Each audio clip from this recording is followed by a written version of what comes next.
Now I want to get to know you a little bit, Elijah. So this is my favorite part of the conversation where we want to learn from your life experiences. So tell us, where did you grow up? And when was the first time you realized you were into this kind of stuff? Yeah, so I'm from Anderson, Indiana. It's about an hour and a half northeast of Indianapolis.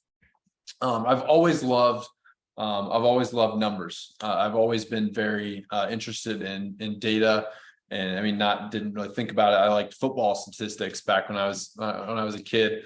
Just always memorizing, random statistics and stuff like that. And so I went to college for business.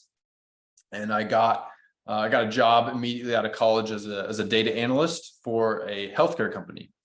And I really did not like it. It was not something that was interesting to me. It was very boring, to be honest. So, and then I just kind of got reached out to by this startup e-commerce agency, and that sounded much more fun, much more exciting. And it was a way that I could, take my interest in numbers and in data and build a real life application and business out of, really looking at data and finding meaning, through whatever that was, and being able to help people and grow businesses became really interesting when I was working at the startup e-commerce agency, and also rotating into this role as a brand manager at an e-commerce agency. That was kind of something that was always interesting to me is how can we, draw value from different numbers, and just, I don't know why, I've always just been good with numbers and just memorizing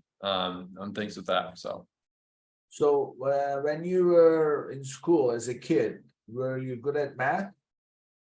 I was pretty good at math. I was never like a math genius by any stretch of the imagination. It was just always this kind of, I think it's very objective, and it's something that you can actually track. And so it's always something that I was chasing sort of as an achievement thing, and whatever I wanted to do, I wanted to have, really good statistics. Or I really liked movies as a kid, as an example. Have you ever heard of the movie site Rotten Tomatoes? Yes. Okay, so I used to memorize all kinds of numbers of like the ratings of every single movie that I liked as a kid. So if you give me, what's your favorite movie? Oh, my all-time favorite is a very old movie called One Flew Over the Cuckoo's Nest. Okay, that has a really good rating. I think it's about 96%. You can look that up later, but I just actually remember that? You know this already?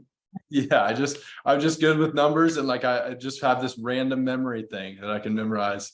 So is it the numbers or is it the memory strength?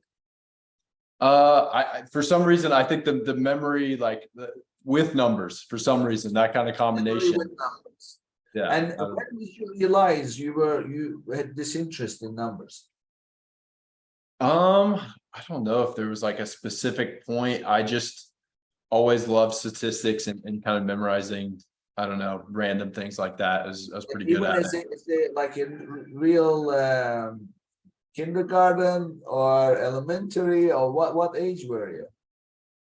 I don't even know. Maybe like middle school is when I really started to think about it. And like also like with the powerlifting we mentioned earlier. So like that's also something that's very numbers based. You're always trying to reach the next weight, the next level in different numbers that you're trying to hit with powerlifting. So that's also something that another area kind of shows up into. So is it solely the numbers, or is it the fact that numbers make things a lot more objective?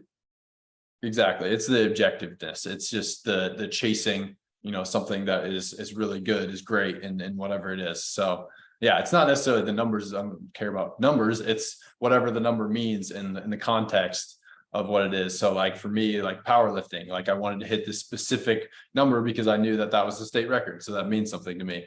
So it's just kind of chasing that, I guess.